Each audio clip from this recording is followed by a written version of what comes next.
So we're coming to our second part study on chapter 17 together.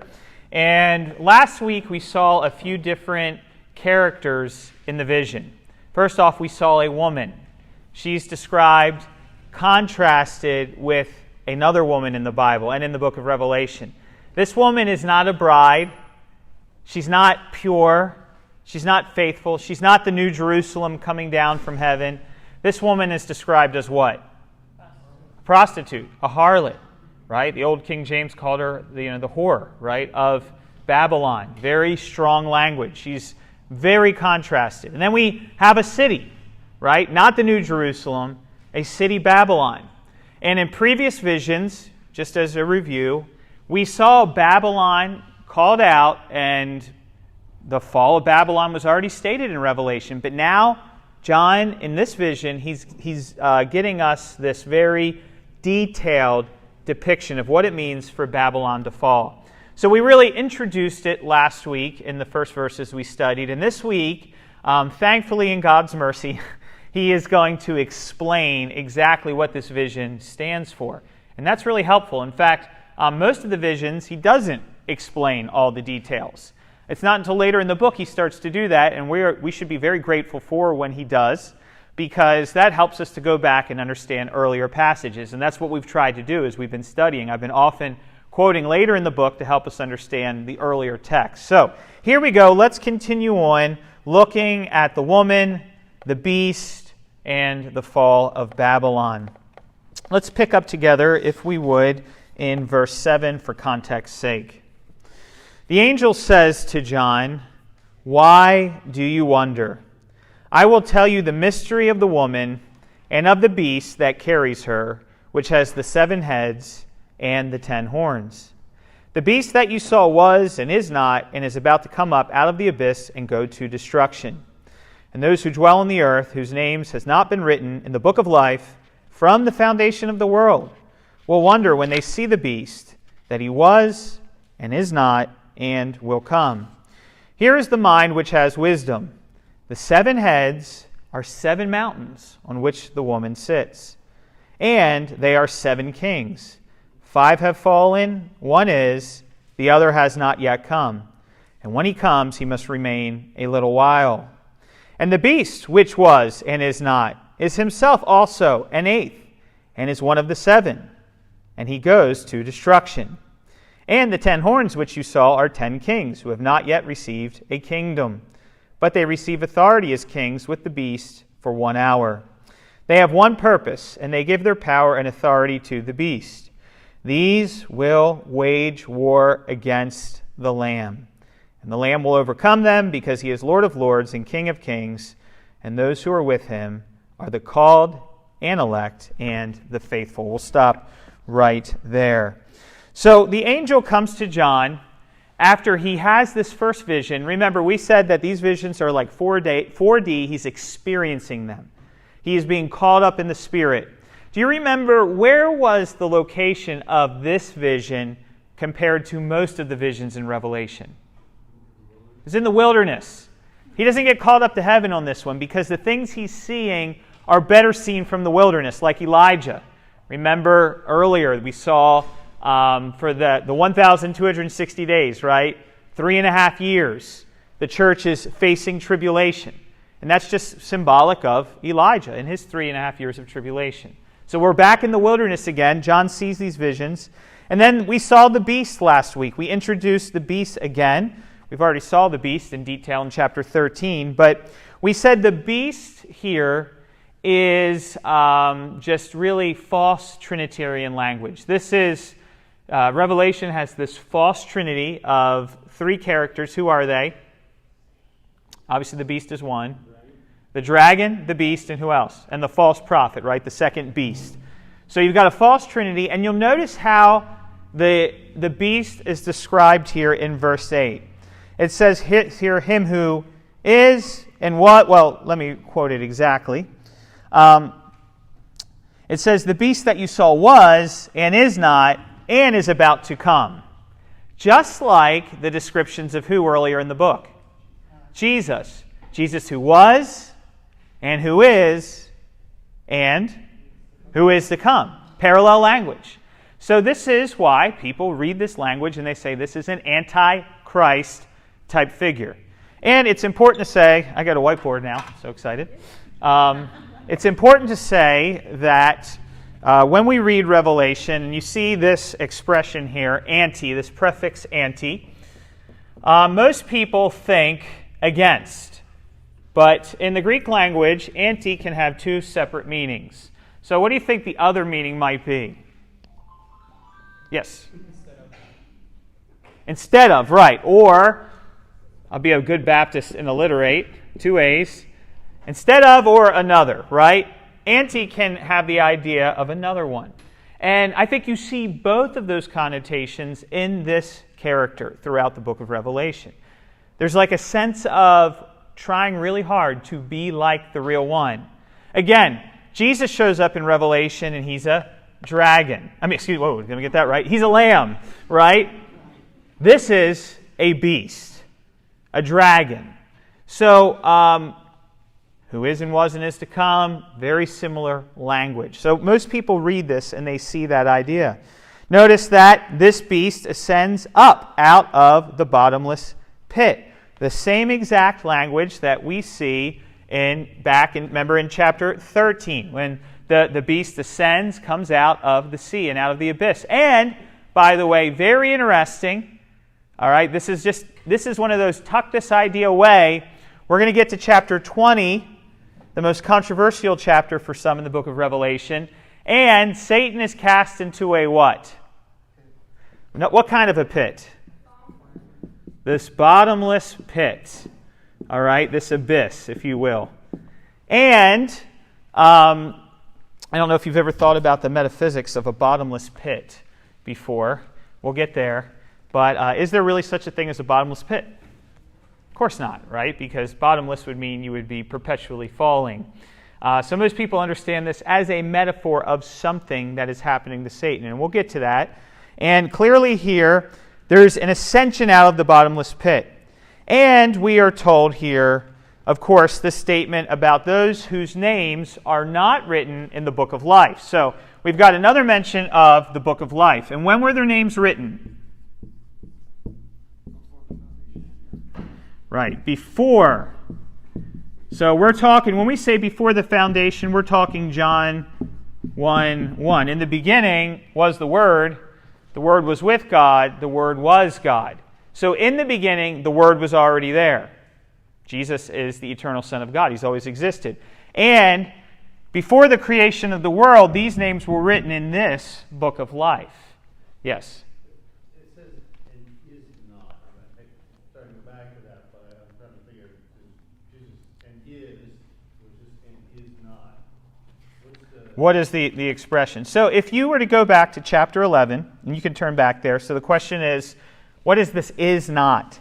I think this is a reference back to chapter 11. So if you will, look with me here.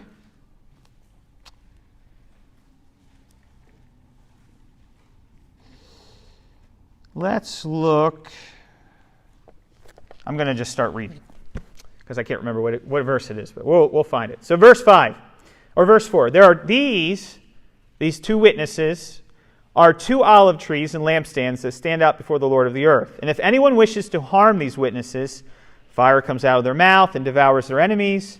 And if anyone wishes to harm them, he must be killed in this way. So we have this description of the two witnesses, and then we get the beast. So look at verse 7. When they finish their witness, the beast that comes up out of the abyss, by the way, it's like, where did that come from? That's chapter 13, so we're getting this little micro-statement early. Will make war with them and overcome them and kill them. And their dead bodies will lie in the street of the great city, which is spiritually called Sodom and Egypt, where our Lord was crucified. Their bodies lay 3.5 days. Their celebration in verse 10. After the 3.5 days, the breath of the life of God came into them, and they stood on their feet, and great fear fell upon those who were watching them. So that's the first mention of the beast. He's opposing, if you will, the two witnesses, right? His ministry is to oppose them. However, when you jump to chapter 13, we get the detailed description. So he's going to zoom in more. So chapter 13, the dragon, Satan, stands on the seashore, and I saw a beast coming up out of the sea, 10 horns, 7 heads. On his horns were 10 diadems, same language of Revelation 17. On his heads were blasphemous names. Look at verse 3. And I saw one of his heads as if it had been what? Mortally wounded, slain fatally. And his fatal wound was healed. And the whole earth marveled and followed after the beast. All right, remember what I said? The beast is a type of antichrist, another Christ. So what happens to this beast here? What does it say about him? It's like he what? Died and what? And he resurrected. He came back to life. Just like who? Jesus. So I think the was, is not, is. This is probably a reference back to this text here. So he's opposing the church, but something happens where it's like he's not there, he's died, and he's like resurrected. He is again. This is Satan's lying, false, deceitful wonders, right? Signs and wonders that he does. I think it's probably an allusion to that. There's a lot of views on when that happens, what that means. Is this back in AD 90? Is this future?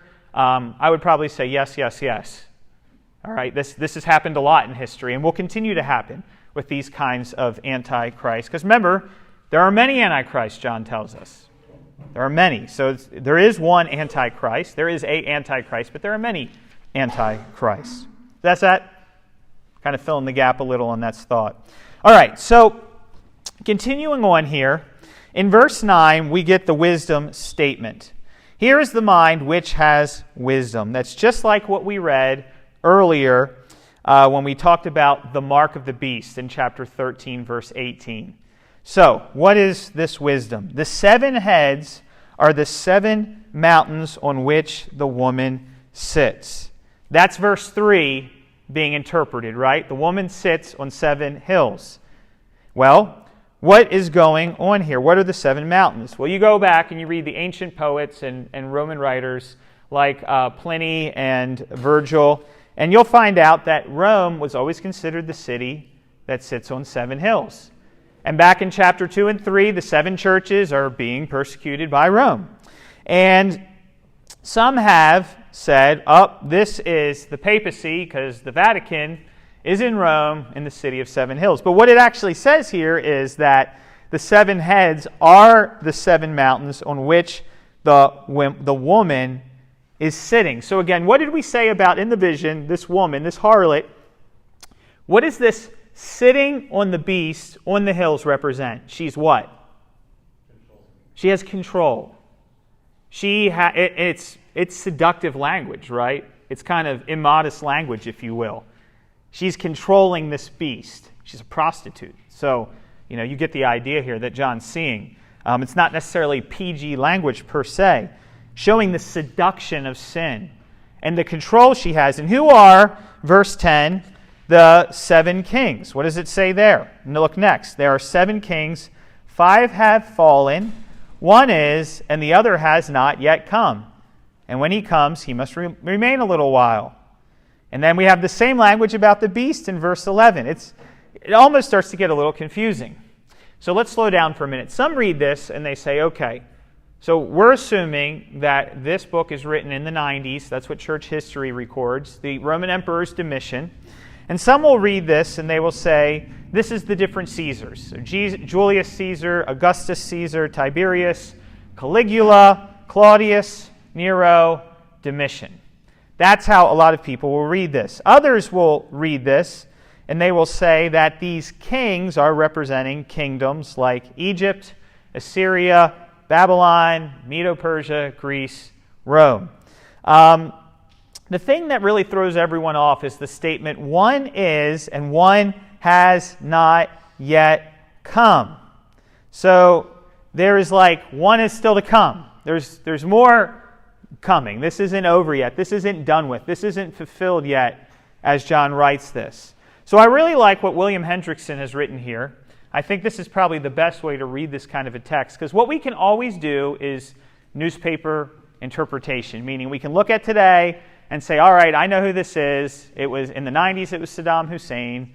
Well, he's dead. He's gone. Of course, in the 40s and 50s, it was Stalin. It was Hitler. It was Winston Churchill. It was whoever. Like all these names get thrown out there. A better way to think about this, I think, is what William Hendrickson writes. He says, this language is collective for all anti-Christian governments that come from Rome, this is your next blank, until the final empire of the Antichrist. In other words, remember, how many of them are there? What's the number? 7. Have we tried, there's 7 spirits around the throne. There's 7 churches. There's 7. This is not, and should not be read in such a way to find out the exact 7. We haven't done that through the whole book. You can't. Why would we start to pinpoint all these names now? Instead, read this like we've read the rest of the book. Be consistent. This is representative of all of these governments that oppose Christ, leading up to that final one that will oppose him. Now, in verse 11 it says, the beast that was not and is himself also the 8th. And I would just say this is the full expression of the opposition to Christ. This is Antichrist. This is the end. This is that final, as Jesus is coming back, this is that final opposition to our Lord and Savior. That's who we're talking about here. Now, just to get more confusing, verse 12. The 10 horns which you saw are 10 kings who have received no kingdom as of yet. So in verse 7, the beast had these horns. By the way, also back in chapter 13, verse 1, that's why I had us read it a minute ago, the beast had these horns. And now we're finally being told what they are. Thank you, John, for letting us know. Well, thank you, Angel, for letting us know. Can anyone think of anything in the book of Daniel where there's 10? We haven't preached a series in Daniel in many, many moons, so most of you weren't here for that probably. So back in Daniel chapter 2, verses 41 and 42, there are 10 toes on the image of Nebuchadnezzar's dream. Maybe you remember that now, a little flashback to that.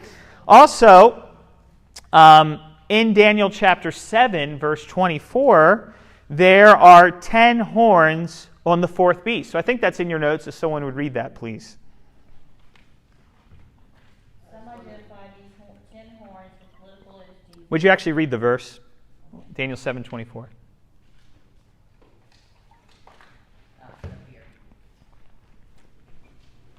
As the 10 horns, out of this kingdom 10 kings shall arise, and another shall arise after them. He shall be different from the former ones, and shall cut down 3 kings. Thank you. So it sounds very similar to Daniel's vision, right? But there was one thing. I know this is a pretty information heavy right now, but we're going to get to some application in a minute.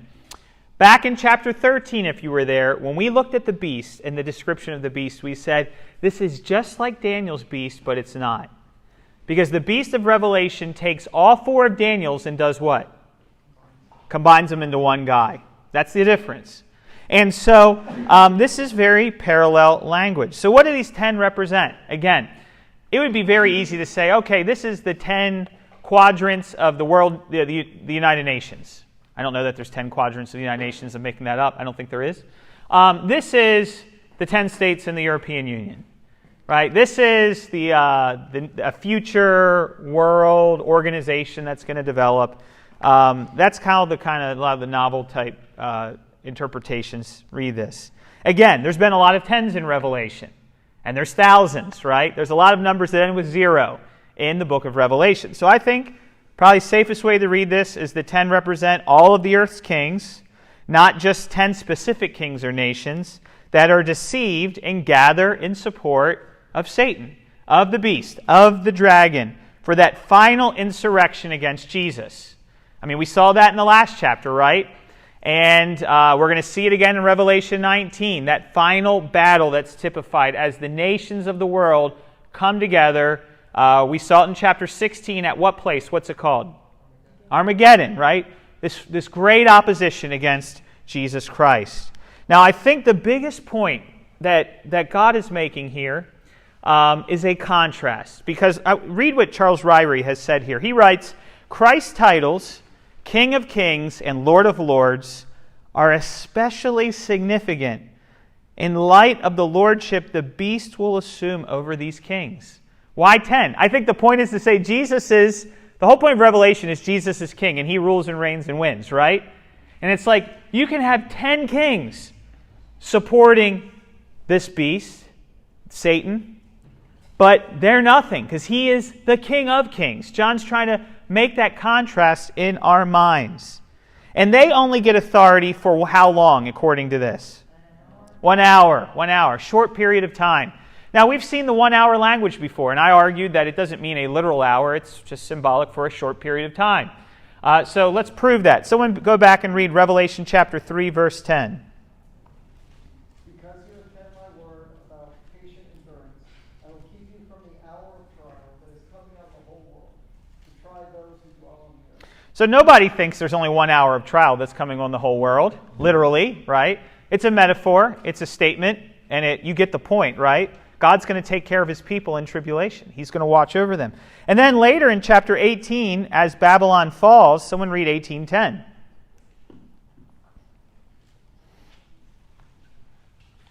They will stand far off in fear of her torment and say, Alas, alas, you great city, you mighty city Babylon, for in a single hour your judgment has come. And yet, when we get to chapter 18, we're going to see there is a final fall of Babylon, but it's a very incremental thing throughout the history of the world as well, that culminates in the second coming of Jesus. The point here, though, is there is a war. There is a war. So now we're going to start to get into some application, I hope. So let's pick back up in verse 14 and read to the end. It says here, these will wage war against the Lamb. Who? The beast, the kings, right? This prostitute, all of them. And the Lamb will overcome them, because he is Lord of Lords and King of Kings. And those who are with him are called and elect and faithful. What is a true believer? They're called, they're elect, they're faithful. They're in the what? The book of life. They're there, very clearly. And he said to me, the waters which you saw, where the harlot sits, are peoples and crowds and nations and tongues. And the 10 horns which you saw, and the beast, these will hate the harlot, and will lay waste to her, and make her naked. Now this gets a little gory. He will eat her flesh, and will burn her up with fire. For God gave it in their hearts to do his purpose, both by doing their own common purpose, and by giving their kingdom to the beast, until the words of God will be finished. Again, this is not instantaneous, right? It's just going on until God completes his word. And the woman whom you saw is the great city, which has a kingdom over the kings of the earth. All right. So, when we get here into verse 14, there is a war. Nothing new. There is a spiritual battle that is happening. And again, it was already going on in John's day. Remember that woman Jezebel? She was prostituting herself. Remember, the saints were in tribulation. Then Jesus promised, in this world you will have tribulation. Clearly, there is war with the Lamb. But this is a reversal of what we saw earlier. So go back and look at Revelation 13:7. All of a sudden, things are changing now. So back in chapter 13:7, the beast, look what it says there. It was given to him to make war with the saints and to overcome them. And authority over every tribe and people and tongue and nation was given to him. Satan has blinded this world. He's the god of this world, right? He is deceiving the nations of the world. But the cross changes things. Jesus changes things. So all of a sudden now we read the very opposite. The Lamb is going to overcome them, and Jesus is who in this passage? What's his title? He is King of Kings and Lord of Lords, showing us that Jesus has equality in the Trinity. There's a great book that was just written. It's a theological work on the Trinity in the book of Revelation, and in particular Jesus as God in Revelation. And this is one of those shining spots. He is King of Kings and Lord of Lords. This shows his equality. God is king in the Bible, and now Jesus is king, right? God sits on the throne. Jesus sits on the throne. God rules. Jesus rules. God crushes his enemies. Jesus crushes his enemies. You start to read all these things and you realize, oh, Jesus is God, right? He's equal to the Father. Now, the next picture we get interpreted is verse 15. The waters where the harlot was sitting, remember we said that ancient Babylon was at the Euphrates River, and there was a lot of different water, aqueducts and things around it. The waters which you saw where the harlot sits, John tells us what this stands for here. They are what? Peoples of where? In other words, the world, the deception of Satan is where? It's everywhere, even at the second coming of Jesus. But the good news is the Lamb wins. The good news is the gospel is also going to get to where? We've already read it. Where? Every tribe, tongue, people, nation. Everywhere. This is the believer's assurance. Like, look, all we got to do is preach the gospel and be faithful. The gospel will get to unengaged, unreached people groups. The billions of people that don't have the gospel right now, it's spreading.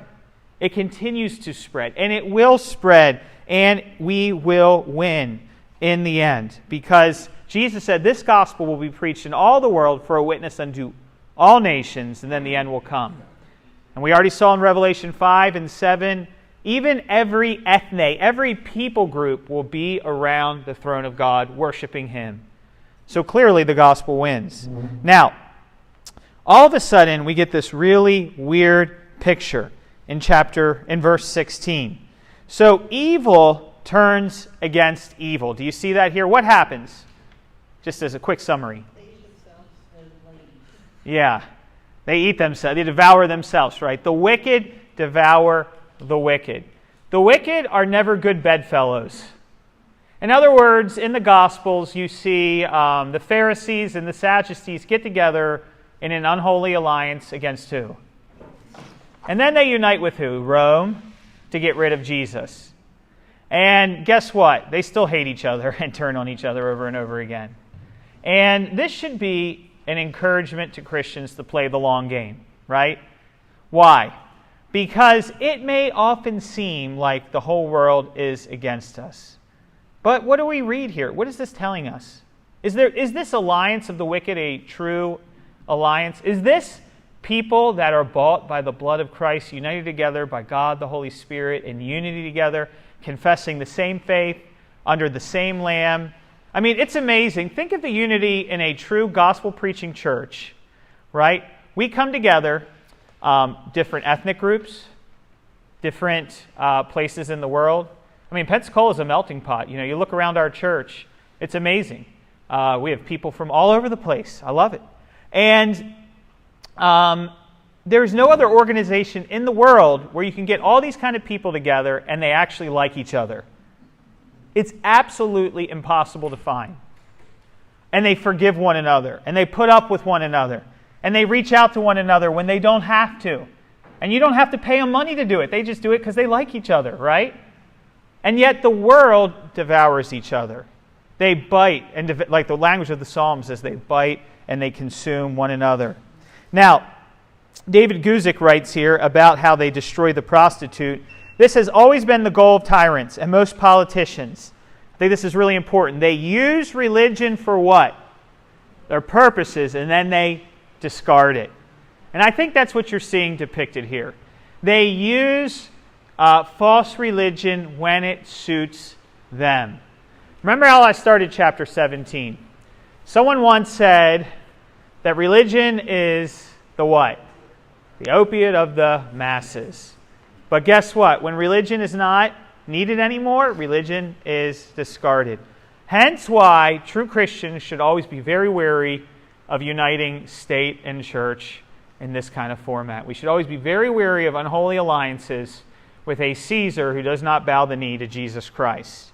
Because Caesar has no problem using us and discarding us at a moment's notice. Now, this teaches us some lessons.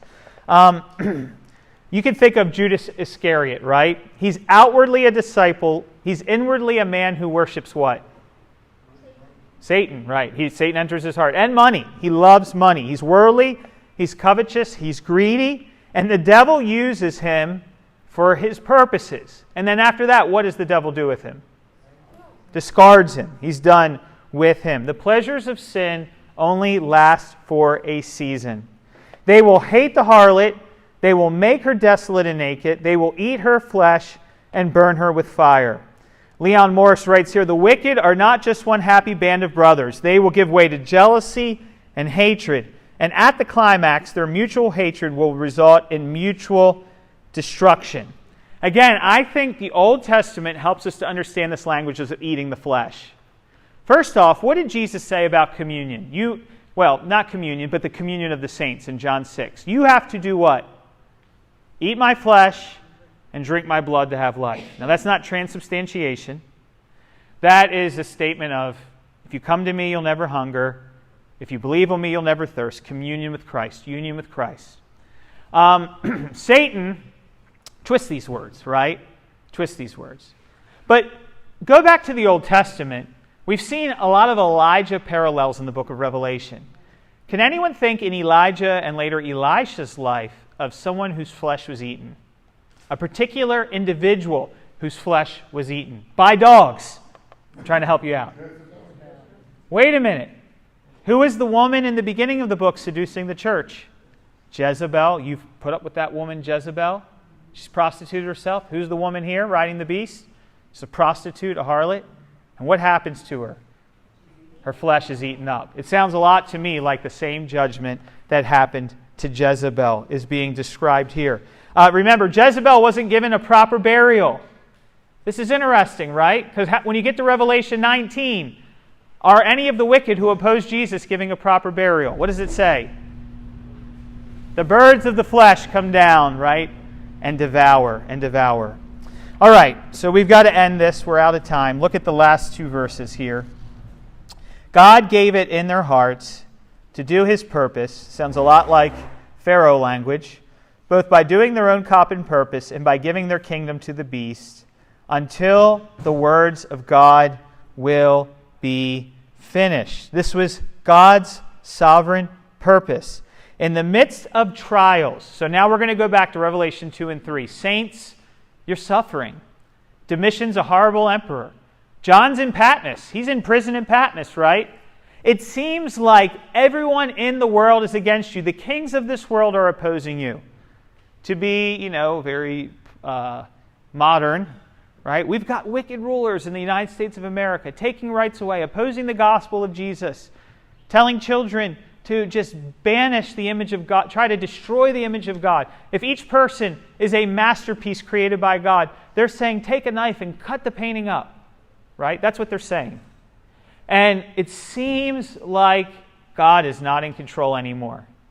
And it seems hopeless. And the kings of this earth are opposing. And there's this false religion of emperor worship, as we saw back in chapters 2 and 3. And if you don't say Caesar is Lord, you might get fed to the lions. And all of a sudden, John says, it's okay. This angel's reminding the church, it's okay. All this stuff is going to happen, but Jesus is still King of Kings.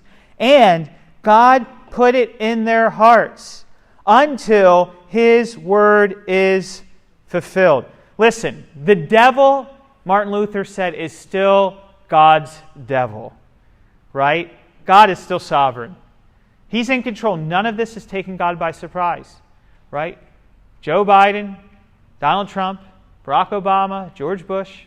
God wasn't shocked when any of those guys were elected, right?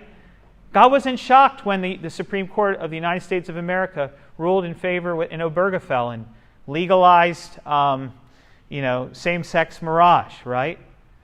God wasn't shocked when saints had their lives taken in persecution in multiple churches in recent years. God's not shocked when his people are persecuted at all. He is in charge. He's on the throne still. That's why in Revelation 5 and Revelation 7, you always see Jesus on the throne. He's in control. He has not abandoned his throne. And at the end of the book, guess what? He's still on the throne in control. Now, how does it end? Verse 18. This is the fun part. The woman, the prostitute, so now we're going back to verse 1. She's alive again. She's going to be destroyed, but she's alive right now. She is this immoral system who currently has dominion. Now, the Greek verb here, exousa, is in the present tense. She presently, John says, has dominion over the earth. Now, there is no doubt which city presently has dominion over the earth.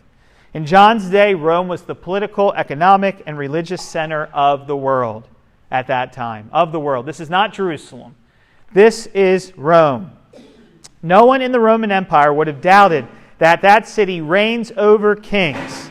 It's the only one. That city is over the 7 hills. Rome is this Babylon, right? It's code language for Rome. But again, I don't want to just read this and I don't want anti-Romanism to develop in our midst, right? There is a whole book of gospel written to the Romans. There is a Christian church in Rome. Rome is symbolic here, without a doubt. Though, I agree, the Roman Catholic system has much that is antichrist in it. And I definitely agree that Rome has persecuted the saints in the history of the church, and very well may again. But at the same time, let's remember to read Revelation rightly, This is symbolic. This is standing for all those who oppose Christ, leading up to that final opposition when Christ returns to bring His church deliverance. God is faithful, and that's, I think, the point here. So we'll stop right there, and when we pick up next week, we're going to jump into 18. 18 gets fun. 18, Babylon is fallen, and I can't wait to get in there. Basically, we got through the hard part, and now all of a sudden we get to do the fun stuff. Chapters 18 and 19 and 20 and 21 and 22. You have endured. Blessed is the patience of the saints, right? You have gotten through some of the hardest texts. Now we get to get into some of the great exultant texts.